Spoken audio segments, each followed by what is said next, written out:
I'm with Orbit Culture in Toronto. They're playing tonight at the Phoenix. Second time you guys play in Toronto. Last time was at the Danforth. So how does it feel to be back in Toronto? Super awesome. I'm super stoked. Yeah. I mean, the Canadian dates so far that we've done has been amazing. So it's supposed to be a killer show tonight as well, I hope. But now you guys are back with a new record. So how's the reaction been to those new tracks?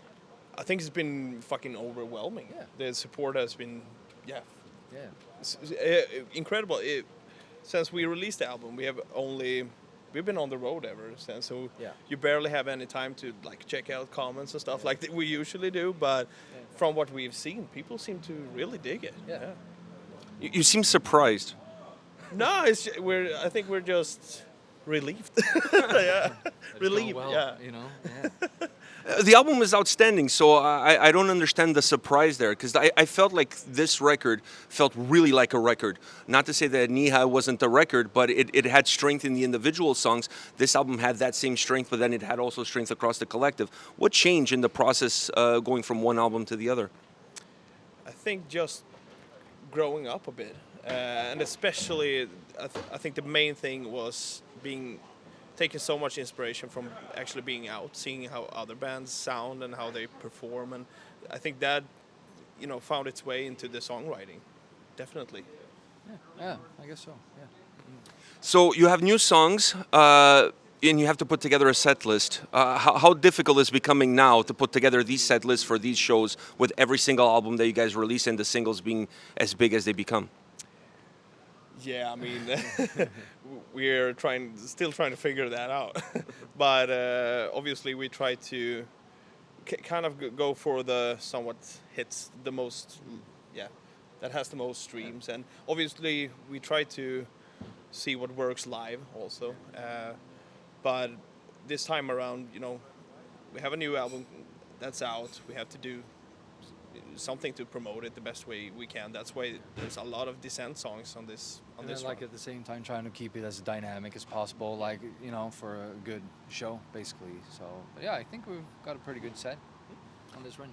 With you guys being on the road now very consistently, is this going to become a little bit more difficult for you guys to find the time to be creative, working on follow-up records? Is it going to change the dynamics? I think it will to some degree, but it's part of the learning process. I think we're since we are very kind of unexperienced with all of this still, we're trying to still find our way how to like make the day go. Like some days you're super stressed, but I think the more you do it, the more relaxed you become, and then maybe we can start to write actually on the road. Are you cool with that, or you want to use the road time to play some video games and have some drinks? Well, if I were Richard right now, I'll probably say yes. No, but I think it's like a thing in the future, maybe like when you've done all that stuff and you want to, try to do something else as well.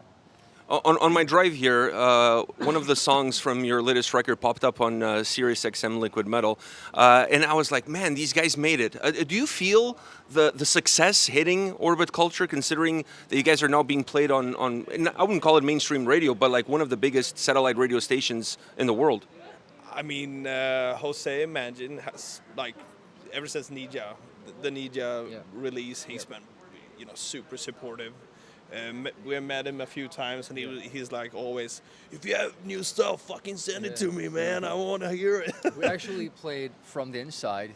We played a show in LA a couple of months back, and he was there, and he came with the Pantera limo. White limo behind the venue. And we got to sit in there and like talk shit, have a few drinks, and then we actually played From the Inside for him before I think it was, right? Yeah, that was super cool. So how do you guys manage that and stay grounded? Because like I've known you guys for a long time. You're the same dudes as you were before these records, before the songs got played on the radio. How do you manage being successful on one end, but still being who you are and not forgetting those roots? I think from an outside perspective, it kind of looks like a success. I mean, it is, to some degree, it is a success, or else we wouldn't be here today. But right, I think internally, we're a very small group of people. Even our today we have some crew with us, but especially in Europe, we are just a bunch of friends that does this, and yeah, that's how we roll. I know if it has something to do with like us being Swedes as well. You know, the law of Jante and all that stuff. Like you don't want to like tell anybody that you're more than they are or whatever. Like if that's something maybe in the equation. Because I'm not going to lie to you guys. When I sent you the email saying about coming to the show and chatting with you guys, I'm like, he's not going to answer to my email. He's too big now. Like, I mean, he's on liquid metal. Like, who am I anymore? So like that I was like, there's no way this guy's going to answer. You answered. So I was like, wow. Like, he's super grounded. I'm impressed. Of course, man. But also, being in this business, helping each other out, you've been helping us out so much. Yeah. Of course, we have to pay it back some. Oh, you don't owe me anything, man. But I mean, I think that was marketing and all that shit. Reaction videos for us has been like Played a big one of part, I our think. most important tools, and we've been fortunate enough that many reactors have liked it too. I mean, people like good music, and you guys play good music. So, I mean, it's 1 + 1 in this case equals 2. Yeah, absolutely. I just think that being a reactor yourself, I think you might actually influence stuff, influence people, like just talking about it.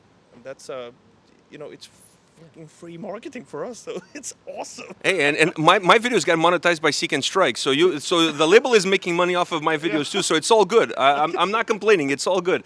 I'm happy with that. So you guys are coming back for this second run of North America. Based on what you guys learned from the first run, how are you going to measure success this time around? Are you looking at sales, merch sales, tickets? Like, what are you guys looking at? I think it's actually our third time. Third time? Yes, it is. Oh, second time in Canada, though. Yes, exactly. Okay, You're all right. completely correct. No, but just like, meeting people and North American fans, but both U.S. and Canadian fans they are so nice. We say that every time we're here. They're so polite, so respectful. Obviously there are nice people in Europe too, but it's something here that's just I love it so much, and we just want to put on the best show that we can, and we don't take anything for granted. Like we know that we're super lucky to be here. Obviously, we have worked hard for it, but we are working even harder now to stay here. And I think like that's also like an important part when you ask like how do we stay grounded, with all the success, like just being thankful for everything that has come to us, through hard work and just focus and a bit of luck, obviously as well. But yeah, I think it's Well, the Eagle has landed in North America, and they brought with them Orbit Culture. So don't miss the shows. Go check them out. I'm going to be putting the tour dates on the description of this video, so definitely go see Orbit Culture with Avatar on this North American run.